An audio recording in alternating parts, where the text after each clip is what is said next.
when you look at a movie or a TV show, what usually comes up at the front, at the start, is a rating. And you've probably all heard of the rating PG, which means parental guidance recommended. Maybe a parent say, well, you're not allowed to watch anything that's above that. You might be able to watch the PG one if we say so. That's the whole idea. The parents should know what's in the movie or the show, and they'll say, well, we don't think it's a good idea that you watch that, or yeah, we've seen that and we think it's going to be okay. Maybe you've let your child watch a show or a movie that might have some confronting scenes in it, because you know that underneath those scenes is a message that will ultimately be good for them to hear. You think, well, yeah, okay, we can live with that because the message of the movie or the show is actually really good. It might even be a religious or a Christian movie, and you think, well, yeah, it's a bit confronting, but it'll be good for them to hear it. And so the idea of parental guidance recommended is the parents decide. As we come to this part of the Bible, there are some confronting scenes in it. The suffering of Christ, it's a confronting thing to consider. And some of the details that I go into are quite confronting. I will be obviously careful with what I say. But underneath those scenes is a message that is ultimately good for us to hear. As we read about how Jesus suffered, we find the fact very confronting. As we properly consider all that Jesus suffered, it really should make us sick in the stomach as we consider some of the things that he endured. If so, why do we do so? Why would we bother looking at such a thing if there's some unpleasant things in there? Why has God put this in the Bible? And God has put this in his word, the Bible, because he wants us to be confronted as much as possible with the reality of the suffering. We can't see it as eyewitnesses, and we weren't there.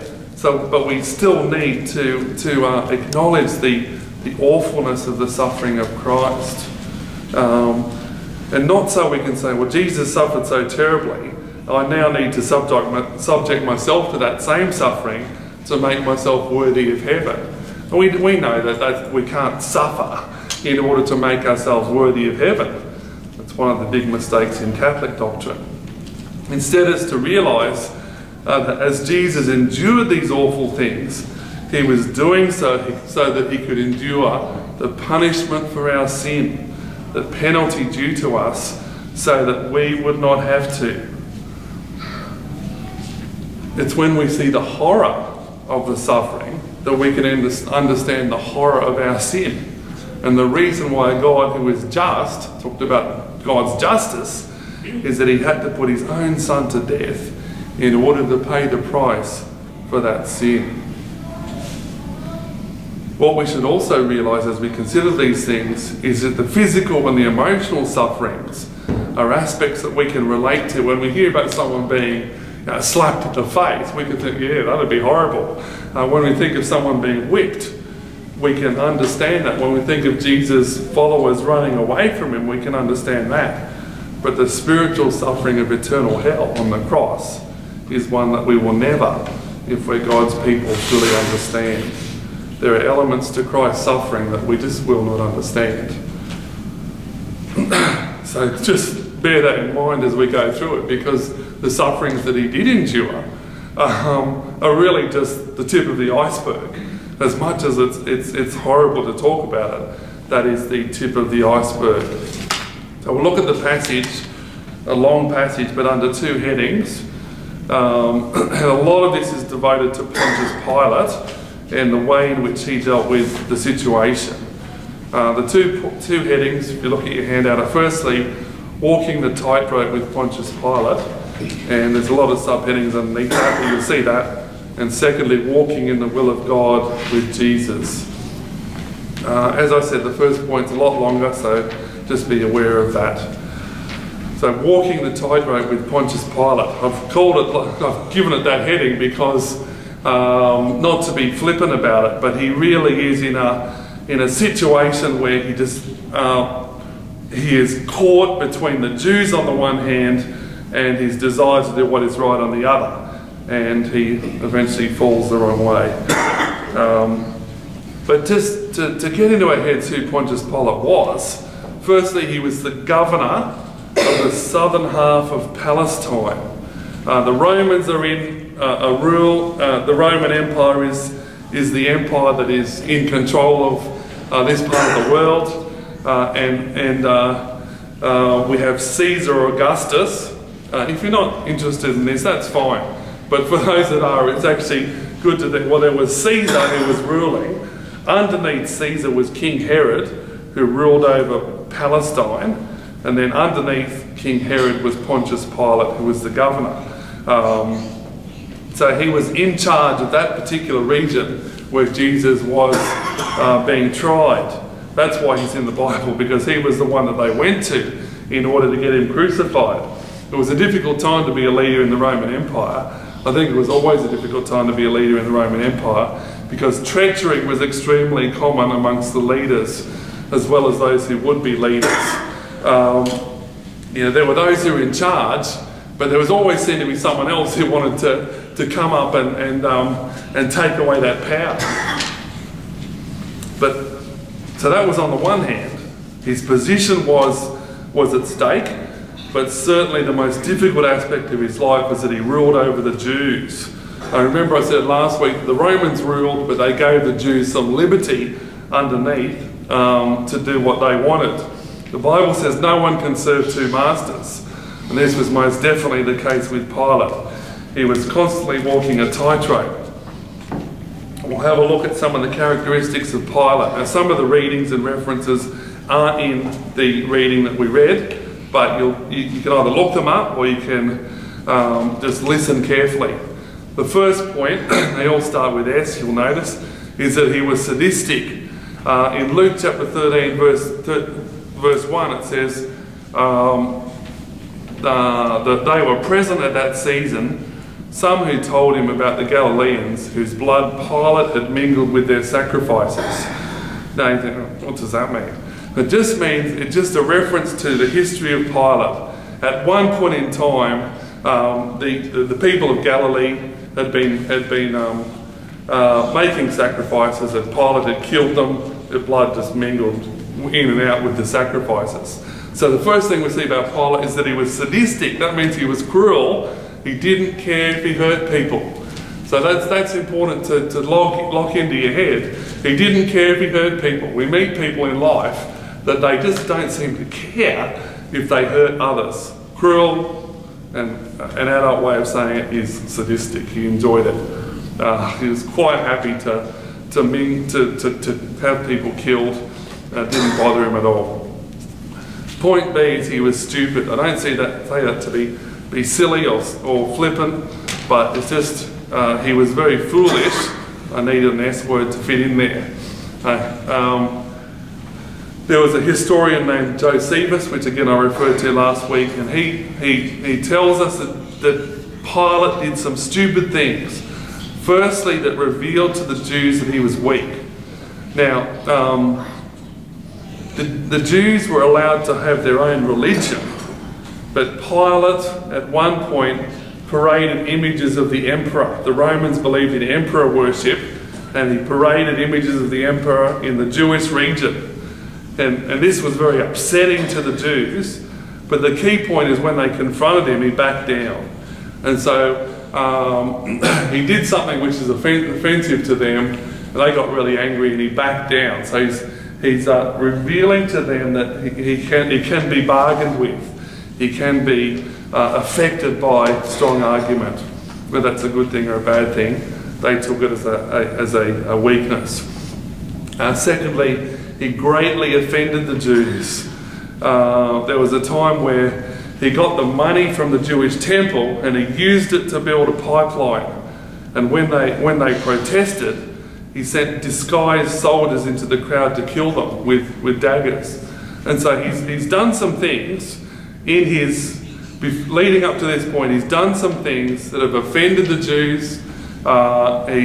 He's also been back and forth, he's backed down, and so he hasn't got a very good reputation as a governor. Eventually, he's removed from office. He interfered even more with the religious life of the Jews, and according to one historian, he killed himself on the way to being tried in Rome. So that's a little bit about Pilate, background information. But let's now come to the passage at hand. Coming to the passage we're looking at, starting with John 18, we see that he's self-seeking. Okay, self-seeking. All he can think about is himself. And that's a very, very important aspect of Pilate as well, because it all contributes to what happened with Jesus. Verse 29, he says, well, what accusation do you bring against this man? They answered and said to him, well, if you were not an evildoer, we would not have delivered him up to you. And Pilate said to them, you take him and judge him according to your law. And they say, well, we can't. It's not lawful for us to put someone to death. Now that sets the scene, because Pilate comes out of his house. That's the Praetorium is just the governor's house. Okay, so he comes out of his house very early in the morning.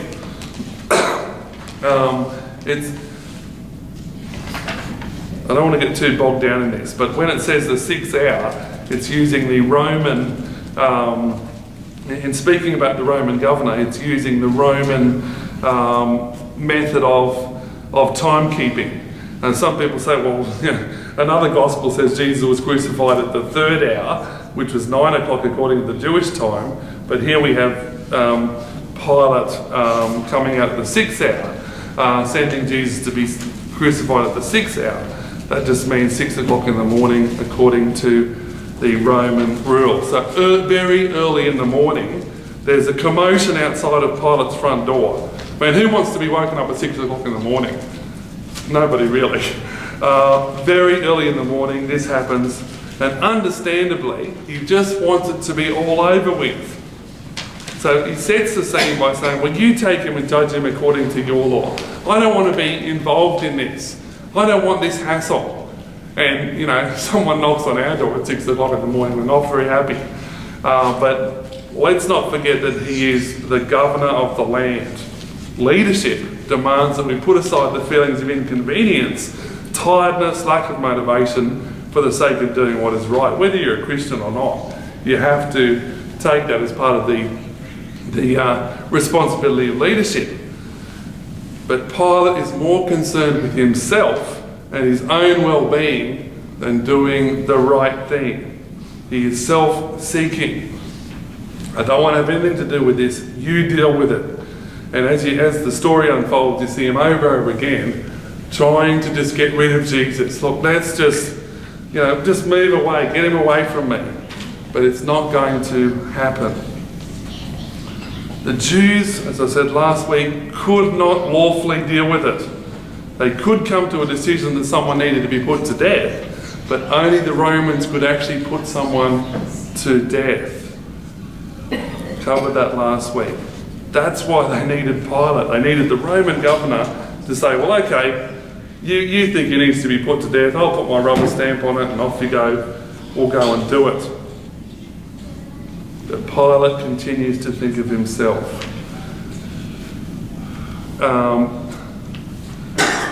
With John's account, it seems that between verse 32 and verse 33, Jesus was sent to King Herod, who happened to be in Jerusalem, but Herod then sent him back to Pilate. That's in Luke 23, 1 to 12. So I'll just throw that in because Pilate again says, look, I don't want to deal with this. I'm going to send it to King Herod. And let the king make the decision. But then Herod sent him back to Pilate. He was not going to escape it. As much as Pilate tried, the matter was not going to go away. Pilate demands of Jesus an answer as to whether he is the king of the Jews. In verse 33, he says, are you the king of the Jews? And then in verse 37 he says, are you a king then? Are you a king? Well, why are they bringing you to me? The reason Pilate wanted to know that is he wanted to make sure that Jesus wasn't a political threat. As I said, the Romans cared very much about political threats, just as we do in our own nation. And in any nation, there's going to be a political threat to me, so we're going to get rid of him. And when we have these sort of infighting in politics, you hear these words come out, I'm going to bury him, or all this horrible talk that comes out from our leaders. Pilate wanted to make sure that Jesus wasn't a political threat. In Luke 23:2 we get the information. It says, and they, which is almost certainly the chief priests and rulers from the context, began to accuse him, saying, we found this fellow perverting the nation, forbidding to pay taxes to Caesar, saying that he himself is Christ, a king. And so the Jews are painting Jesus as this man's trying to usurp the authorities of the land. This man says he's a king. What are you going to do about that? What they wanted Pilate to hear was, well, this man wants to overthrow the Roman Empire, and if you don't stop him, you will be responsible and you will have to face the consequences. And so Pilate is saying, well, are you a king? This is a bit of an issue, because if you are, then that changes everything. And so he's trying to find a way to get out of putting Jesus to death. We see Pilate proceed to say over and over again, I find no fault in him. In verse 38, I find no fault in him. In chapter 19, verse 4, behold, I bring him out to you, that you may know that I find no fault in him. Verse 6, you take him and crucify him, for I find no fault in him. And so, on the one hand, you've got Pilate saying, look, he hasn't done anything wrong. But all the while he's allowing Jesus to be treated in a most shameful and wicked way, which we'll look at shortly. This tells us that even though Pilate knew that he was presiding over an injustice, he knew that what he was doing was wrong, all he could think of was his own welfare. You see that in chapter 19, verse 1. Pilate took Jesus and scourged him, whipped him. But then he later on says, well, I find no fault in him. Well, which one is it? Is Jesus guilty or innocent? Ultimately, Pilate is self-seeking. That means all he can think about is himself. Point there is that he's scared. The most pathetic characteristic of Pilate is that he is scared. He's scared of particularly the Jews, to some extent the crowd, but particularly the Jews. As the story unfolds, the pressure rises incredibly. And instead of rising to the challenge, Pilate becomes more and more gripped by fear. Going back to John 18, verse 30, we see that the Jewish religious leaders attempt to gain the upper hand early. They answered and said to him, if he were not an evildoer, we would not have delivered him up to you. That's a rude way to approach the governor. If he were not an evildoer, we wouldn't have delivered him up to you. Look, Pilate, you know that we're really in charge here. Just do what we want you to do. That is what they're saying. Look, if you hadn't done anything wrong, we wouldn't have brought him. Who do you think you are standing up to us? But remember Pilate's history. He had taken on the Jews and lost before, and he had shown them that he was inconsistent. As we go on, we see the Jews are just not going to take no for an answer. They're described in different places as all the more fierce, vehemently accusing him, all crying out at once, shouting and insistent. Now, that's not from our passage, that's from Luke 23. But this is what was happening. They become totally out of control in their anger against Christ. It comes to a head in John 19, 7 and 8. The Jews answered him, saying, we have a law, and according to our law he ought to die because he made himself the Son of God. And it says, therefore, when Pilate heard that saying, he was the more afraid. If he was more afraid, it must have meant that he was already afraid. And so he is really caught. What am I going to do? How am I going to deal with this situation? And he lives he's at that moment living in fear. As we see Pilate's utter failure to protect Jesus, we see a leader who is no leader because his actions are driven by fear, not of God. Fear of God's a good thing, but fear of the people. Point E, he was easily swayed. He was easily swayed. That comes to a head when he asks the question, what is truth? Or what is truth anyway? Pilate, in John 18, 37 to 38, if you're having trouble keeping up, read it with me, please.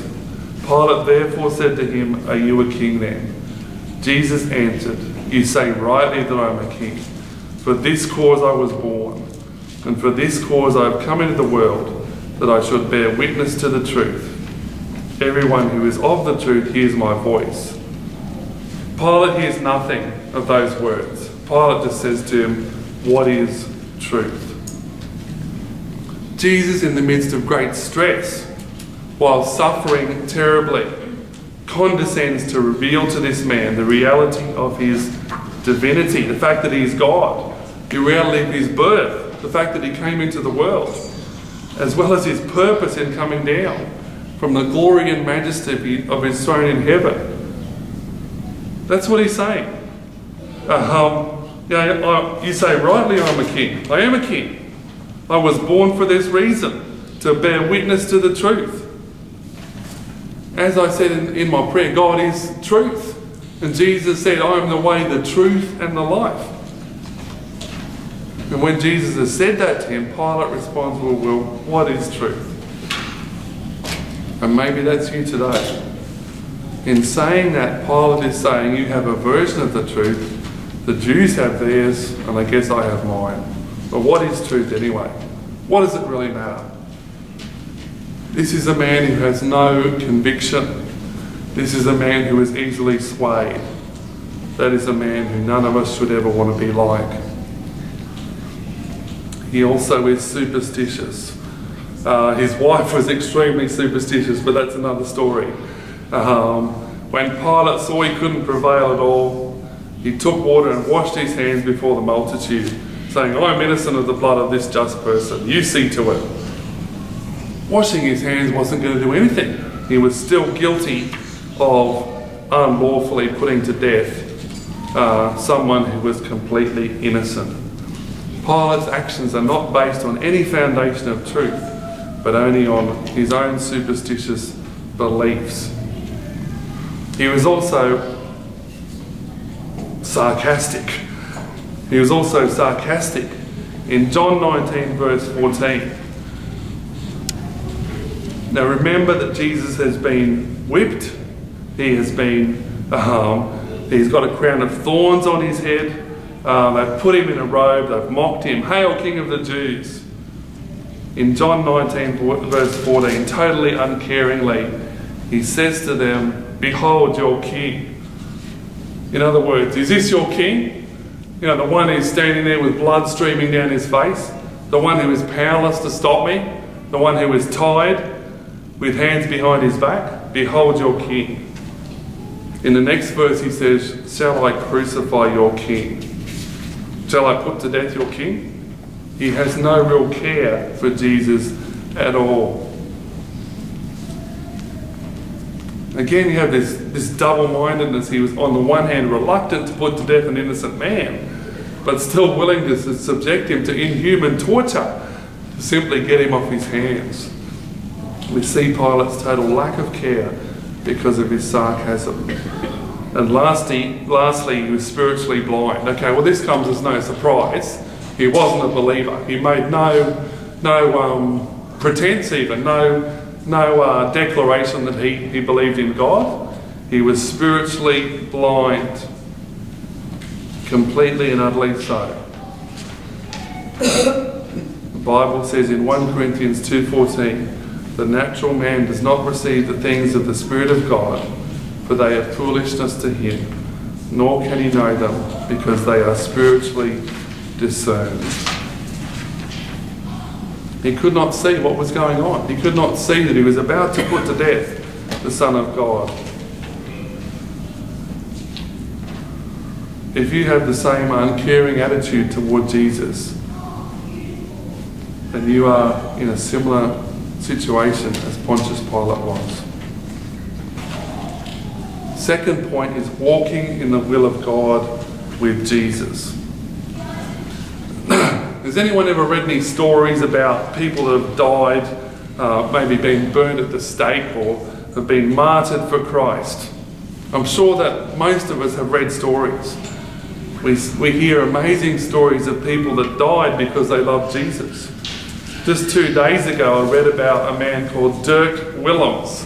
Now, you can probably guess that he was Dutch. Dirk Willems. 443 years ago, yesterday, which would have been, I guess, Thursday, Dirk Willems died in Holland. This is what I read. Not just from one source, I checked up on the facts. On the run across an ice-covered lake after being imprisoned for rejecting the teachings of the Roman Catholic Church, a guard that was chasing him fell through the ice. Willems valued Jesus' teaching of love your enemies so much that he turned back and rescued the man. As a result, he was recaptured and burnt at the stake. Are you listening to that? He's running across the ice, and there's this, and the accounts say, well, he was really skinny because he'd been imprisoned without food, without adequate food. He's running across this ice, and the heavier guard is chasing him, falls into the icy water, probably would have died. He goes back and rescues him, and then as a result he's recaptured and burnt at the stake. If you read the story further, the flames at the stake were affected by a really strong wind, so that he basically was being burnt around the legs and nothing else. And so much so, he was calling out praise God or, glory to God or something, that the wind carried his voice to the next village. This is while he's burnt at the stake. And the judge became so affected that he found another way to put him to death. If we're not touched by those stories, then there's something wrong. We ask ourselves, would I be able to do the same? The answer is a hopeful yes, by God's grace. But we can't. We could follow in those steps, but we can't follow in the steps to the cross. There's one Christ-like path that we can never follow, and that is the path to the cross. Jesus' road to the cross is unparalleled. We can rightly call it a superhuman effort because he was more than just a man. The things that he endured were truly horrible. But he was the Son of God walking in the will of God. That's how we should see it. We shouldn't just see the horror. We must see the horror, but we must also see this is Jesus doing what God wanted him to do, walking in the will of God. This is the will of God that I do this. What I mean by that is that every step that he took was according to God's will. That's what God wanted. During the week I was talking to the kids about what Jesus went through, and my little daughter said if God wanted it to stop, if God wanted to stop it happening to Jesus, he could have. And that's true. It's only because because Jesus was doing God's will that he continued in that path. As I said at the beginning, it's when we see the horror of the suffering that we can then understand the horror of our sin, the reason why God, who is just, had to put his own Son to death in order to pay the price for that sin. We see as we go through this and other passages that Jesus was extremely controlled and incredibly committed to the will of God and the Word of God. Those are truths. But I just want to list the things that he suffered to get us into our minds just what happened. That should be enough for us to realise that we have a wonderful Saviour. And these are on your handout. Alright? Have a look at your handout to keep your mind focused on what we are talking about. Firstly, he was required to answer charges. We think, okay, well, that doesn't sound too bad. But this is the Son of God. Holy, harmless and undefiled. This is God himself, required to appear before a inconsistent, uncaring, selfish governor to answer charges. In John 18:35, Pilate says to him, "What have you done?" This is as I said, this is God himself, the Son of God, made to answer charges before the governor of the land. Secondly, he was preferred over a robber and a murderer as one who should die. They cried out, "Not this man, but Barabbas." Now, we don't want Jesus to live. We want Barabbas to live. And so he was, instead of being saved by the people, he was preferred as one who should die over a robber and a murderer. Thirdly, he was scourged. He was scourged. We can read that in a very cold-hearted way if we choose to. In John 19 verse 1 it says, "So then Pilate took Jesus and scourged him." But what did this actually mean? This was the most wicked, tortuous event. It was like torture, and it was really depraved. It involved being whipped repeatedly with a whip that had attached to it balls made of lead, iron or brass. Because that's the first thing in the whip, as well as leather strips and sharpened pieces of sheep bone. Now if you imagine being whipped by a whip that had metal balls and sharpened pieces of bone and leather strips, this whip would therefore bruise and cut the skin terribly. When people were whipped with this whip, often they died.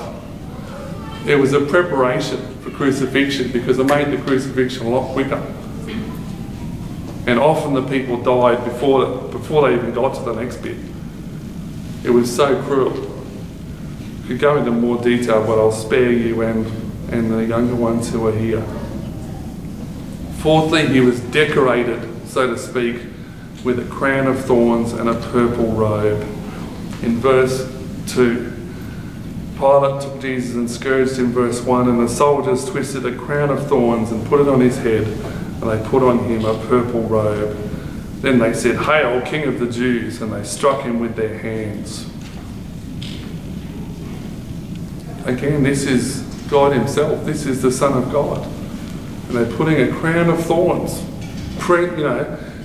You can imagine them pressing the crown of thorns into his head so the blood streams down. If anyone's ever been hit in the head with a rock, I have. And for some reason the scalp bleeds profusely, doesn't it? For some reason. And that you can imagine that these thorns would have created a whole stream of blood down his face. And a purple robe. Not because they really respected him. Of course not. If they did, why would they mock him? Why would they put a crown of thorns upon his head? If you're such a king, well, do something. They struck him with their hands. What does that striking mean? You can imagine. Remember, these are soldiers here. They are hardened soldiers. And not just little children striking someone, so it doesn't really hurt. It could well have been a punch or a slap across the face. And so he was mocked. "Hail, King of the Jews," and he was struck in the face and other parts, no doubt, as well. He was paraded before a mocking and a hateful crowd. In verses 13 to 14, Pilate, in verse 14, brings him out, sits in the judgment seat, and he says to the Jews, "Behold your king," here he is, here's your king, Look at him, he looks pathetic, doesn't he? There's more to it as we go through the other gospel. I've just pulled out the ones from that section of John. There's more to it. He was falsely accused. The soldiers pretended to worship him, putting a reed in his hand, and struck him on the head with that same reed. They spat upon him. They made him carry his cross. And after being whipped on the back with that awful whip, and then having a cross laid upon his, we don't know how heavy it was, but it was so heavy, he was so weak, that they got someone else eventually to carry it, Simon of Cyrene. And then they cast lots over his clothes. That means they basically gambled for his clothes. Or which one, you get the best one, okay, I'll take this one because I lost. And they stripped him naked, apparently. It's not nice to think about. It's not even something that we would want to dwell on. But it seems as if they stripped him totally naked and crucified him in that way. Incredible humiliation. And that's even before, this is all before they crucified him. Why are these awful things recorded? The Apostle John gives us his reason in John 20 verse 30 to 31. It says, "And truly Jesus did many other signs in the presence of his disciples, which are not written in this book, but these are written that you may believe that Jesus is the Christ, the Son of God, and that believing you may have life in his name." That is the bottom line. Do you believe that Jesus is the Christ, the Son of God?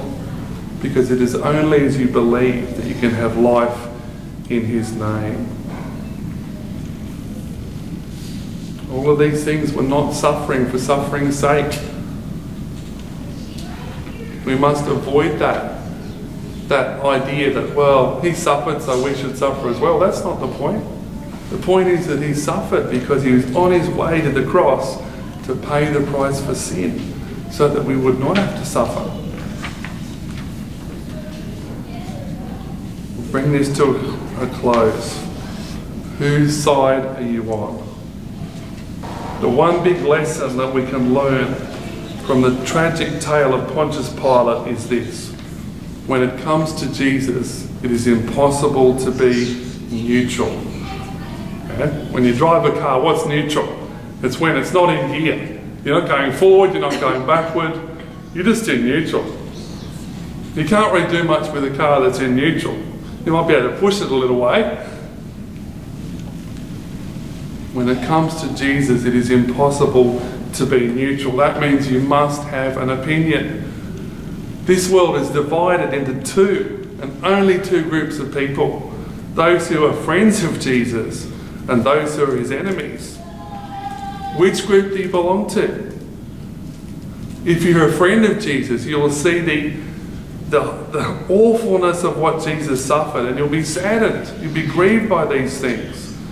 You'll see Pilate and his wickedness and his willingness just to do whatever it took to get Jesus off his hands. Pilate tried desperately to remain neutral. On the one hand, he repeatedly attempted to make a judgment. I find no fault in him. That was his judgment.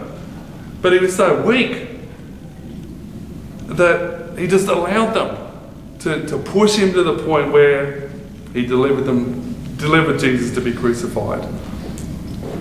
It is impossible to be neutral. So whose side are you on? Are you on Jesus' side, or are you on the other side, the side of darkness? You need to answer carefully, because your eternal destiny depends on that answer. I pray that each person here is on the side of Christ. When we see these things, may we be touched by his suffering and even more committed to doing what was right, to avoiding those sins that we so easily fall into, those sins that he paid the price for on the cross. Amen.